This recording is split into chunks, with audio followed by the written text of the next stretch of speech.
السلام عليكم ورحمة الله.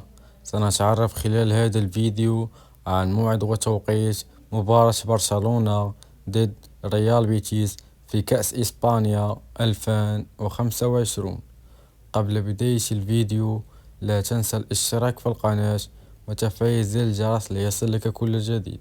ستقام مباراة برشلونة ضد ريال بيتيس اليوم يوم الأربعاء 15 يناير 2025.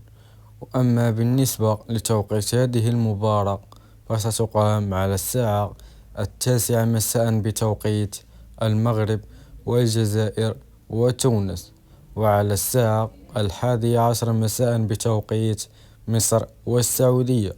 أما بالنسبة لقناة الناقلة لهذه المباراة هي قنوات بين سبور. دمت في رعاية الله ومع السلامة.